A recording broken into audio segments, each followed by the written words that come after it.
Continuando o nosso programa, estamos no último bloco. Você participa com a gente, manda sua mensagem para o deputado Kelps Lima, que está aqui no estúdio com a gente. Participe. Carol, dando sequência, a gente traz uma informação aí da área jurídica, né? Assinada aí pelo procurador Rodrigo Teles de Souza, a Procuradoria Regional Eleitoral do Rio Grande do Norte recomendou pelo desprovimento do recurso impetrado pelo partido à segunda instância. A ação trata do lançamento de candidaturas fictícias femininas, o que seria a prática de fraude para atingir a cota de gênero determinada pela legislação.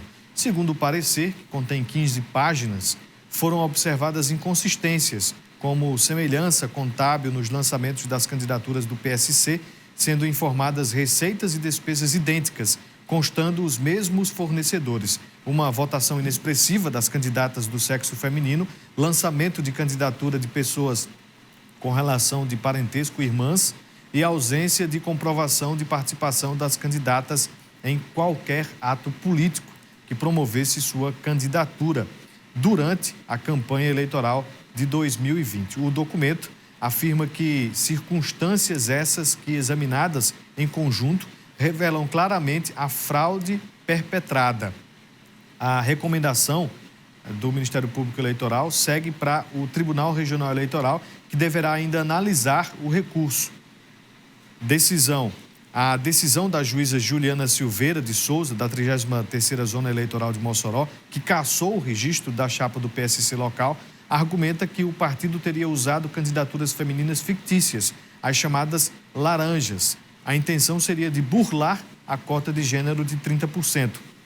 A juíza anulou todos os votos do PSC e a cassação dos mandatos de Naldo Feitosa e Lamarque Oliveira, abrindo espaço aí para a recontagem dos votos, possibilitando as posses dos suplentes Marrom Lanches, do Democracia Cristã, e Tony Cabelos, do Progressistas, Carol. Pois é, vamos aguardar aí para ver qual vai ser o julgamento do TRS. É uma recomendação do Ministério Público Eleitoral que poderá ser ou não levada em conta pelo TRE.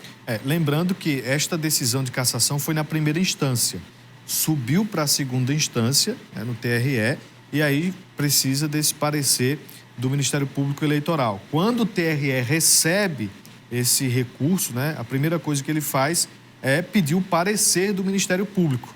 Esse parecer saiu no sentido de que a sentença não merece reforma, então está toda igual aí, de acordo com a decisão aqui em primeira instância, esse parecer do Ministério Público Eleitoral, ou seja, o Ministério está defendendo que o recurso não seja acatado. Vamos ver como é que vai ser. A expectativa é de que o julgamento do TRE, da Corte, aconteça entre maio e junho deste ano. Vamos então voltar à nossa conversa com o deputado Kelps Lima. A gente tem participação do pessoal de casa aqui. Deputado Pádua Campos, ele parabeniza o deputado pela atuação na Assembleia Legislativa e pergunta: quem será o vice de Fábio Dantas? Vamos aguardar. Eu acho que só vai definir isso perto das convenções em julho. Tem muita coisa para se consolidar, para acontecer, a vinda de novos partidos. Então, lá para julho é que você tem um cenário e o vice, ele é escolhido de acordo com essa conjuntura. O Marcelo Freitas, ele pergunta aqui se o partido Solidariedade vai negar a legenda ao cabo Tony Fernandes por conta do mesmo ter um posicionamento de independência na Câmara Municipal de Mossoró, a gestão Alisson. Não, Solidariedade nunca negou legenda, nem fez intervenção em partido em nenhuma cidade do Rio Grande do Norte. A gente tem aqui a participação do Ricardo Lima no nosso Instagram, ainda falando sobre este assunto. Ele pergunta: o que está faltando para o prefeito de Mossoró declarar o apoio a Fábio Dantas? Não, mas ele já declarou o voto dele. Alisson está cuidando de Mossoró e não está participando de atos políticos, nem movimentações políticas, não só de Fábio, mas dos candidatos que ele já declarou voto também para deputado, Jadson, Laurence. Então, não há nenhum problema. A gente já teve reuniões, eu, Fábio e Alisson. Alisson está dentro com tudo e a gente vai fazer bonito aqui em Mossoró, porque a gente acredita que o que está sendo feito em Mossoró e a alta avaliação de Alisson, como é a de Fernandinho, prefeito do Acari, do Solidariedade, como é de Nira, em Macharanguape, ela vai se repetir na gestão de Fábio no governo do Estado. E por que Kelps é pré-candidato à Câmara Federal, tendo ali já os números, segundo você mesmo apontou aqui, para eleger facilmente 4 deputados estaduais? Porque a gente precisa ocupar um espaço na Câmara Federal para poder trazer recursos para as cidades e participar. O Solidariedade já tem porte, tamanho para ter um deputado federal. Por muito pouco, Laurence não se elegeu na eleição passada. Laurence é primeiro suplente do deputado federal, Salles Mar é segundo suplente do deputado federal.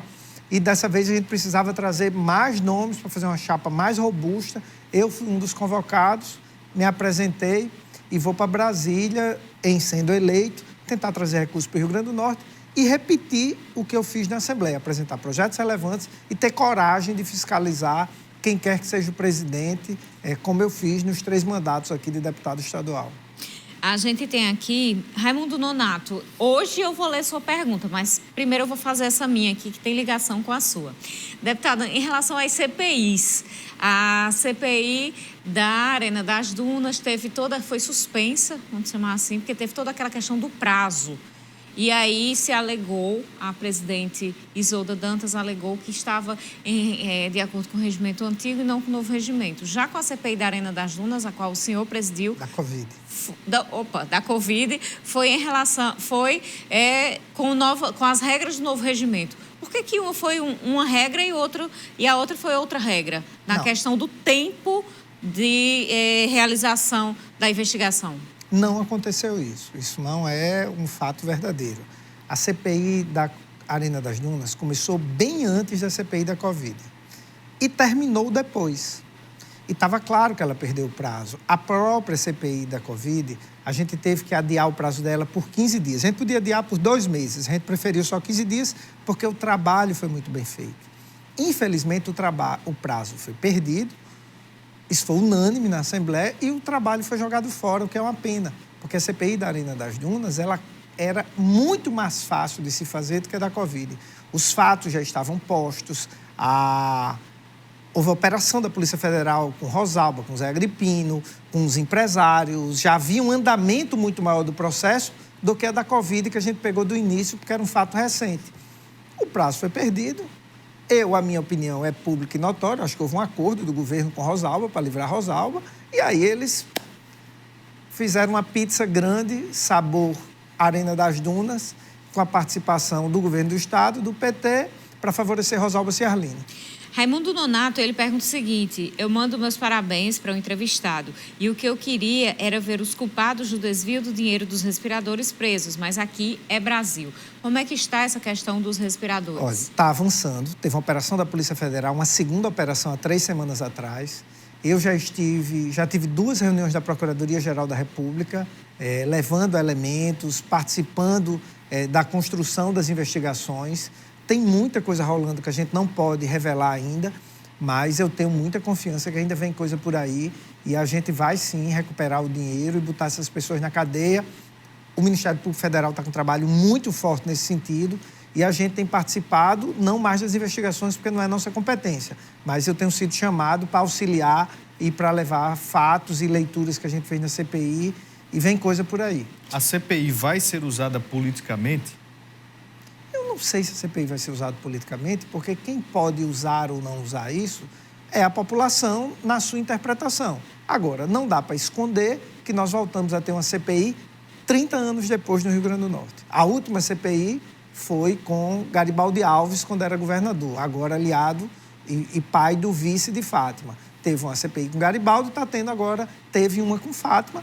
Esse é um fato político e é um fato jurídico, não dá para ignorar. Não dá para ignorar que foi roubado 5 milhões de reais do Rio Grande do Norte, 50 milhões de reais do povo nordestino, 300 respiradores, com um envolvimento muito forte de atores que são filiados ao mesmo partido da governadora.